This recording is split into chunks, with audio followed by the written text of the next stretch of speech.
شروع اللہ کے نام سے جو بڑا مہربان نہایت رحم والا ہے۔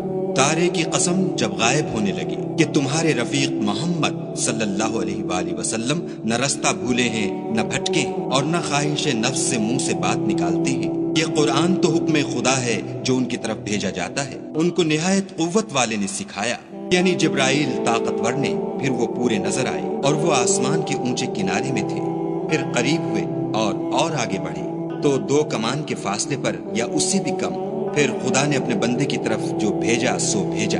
جو کچھ انہوں نے دیکھا ان کے دل نے اس کو جھوٹ نہ جانا۔ کیا جو کچھ وہ دیکھتے ہیں تم اس میں ان سے جھگڑتے ہو؟ اور انہوں نے اس کو ایک اور بار بھی دیکھا ہے، پرلی حد کی بیری کے پاس، اسی کے پاس رہنے کی بہشت ہے، جبکہ اس بیری پر چھا رہا تھا جو چھا رہا تھا۔ ان کی آنکھ نہ تو اور طرف مائل ہوئی اور نہ حد سے آگے بڑھی۔ انہوں نے اپنے پروردگار کی قدرت کی کتنی ہی بڑی بڑی نشانیاں دیکھی۔ بھلا تم لوگوں نے لات اور عزا کو دیکھا اور تیسرے منات کو کہ یہ بت کہیں خدا ہو سکتے ہیں؟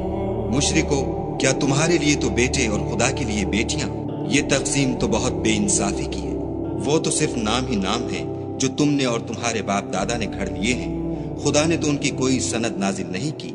یہ لوگ محض ظن فاسد اور خواہشات نفس کے پیچھے چل رہے ہیں، حالانکہ ان کے پروردگار کی طرف سے ان کے پاس ہدایت آ چکی ہے۔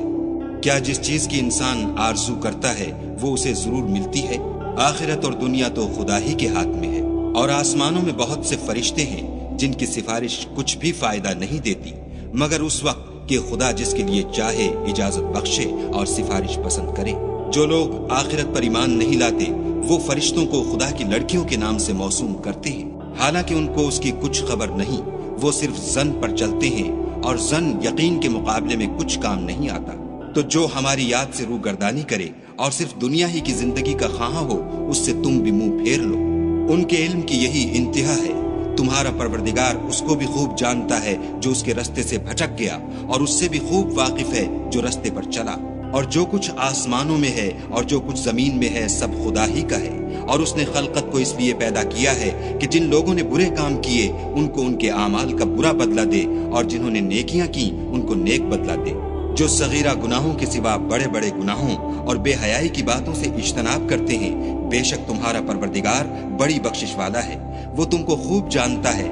جب اس نے تم کو مٹی سے پیدا کیا اور جب تم اپنی ماؤں کے پیٹ میں بچے تھے تو اپنے آپ کو پاک صاف نہ جتاؤ۔ جو پرہیزگار ہے وہ اس سے خوب واقف ہے۔ بھلا تم نے اس شخص کو دیکھا جس نے منہ پھیر لیا اور تھوڑا سا دیا پھر ہاتھ روک لیا؟ کیا اس کے پاس غیب کا علم ہے کہ وہ اسے دیکھ رہا ہے؟ کیا جو باتیں موسیٰ کے صحیفوں میں ہیں ان کی اس کو خبر نہیں پہنچی؟ اور ابراہیم کی جنہوں نے حق اطاعت اور رسالت پورا کیا، وہ یہ کہ کوئی شخص دوسرے کے گناہ کا بوجھ نہیں اٹھائے گا، اور یہ کہ انسان کو وہی ملتا ہے جس کی وہ کوشش کرتا ہے، اور یہ کہ اس کی کوشش دیکھی جائے گی، پھر اس کو اس کا پورا پورا بدلہ دیا جائے گا، اور یہ کہ تمہارے پروردگار ہی کے پاس پہنچنا ہے، اور یہ کہ وہ ہنساتا اور رلاتا ہے، اور یہ کہ وہی مارتا اور جلاتا ہے، اور یہ کہ وہی نر اور مادہ 2 قسم کے حیوان پیدا کرتا ہے، یعنی نطفے سے جو رحم میں ڈالا جاتا ہے، اور یہ کہ قیامت کو اسی پر دوبارہ اٹھانا لازم ہے، اور یہ کہ وہی دولت مند بناتا اور مفلس کرتا ہے، اور یہ کہ وہی شعرا کا مالک ہے، اور یہ کہ اسی نے عاد اول کو ہلاک کر ڈالا، اور سمود کو بھی غرض کسی کو باقی نہ چھوڑا، اور ان سے پہلے قوم نوح کو بھی۔ کچھ شک نہیں کہ وہ لوگ بڑے ہی ظالم اور بڑے ہی سرکش تھے، اور اسی نے الٹی ہوئی بستیوں کو دے پٹکا، پھر ان پر چھایا جو چھایا۔ تو اے انسان، تو اپنے پروردگار کی کون کون سی نعمت پر جھگڑے گا؟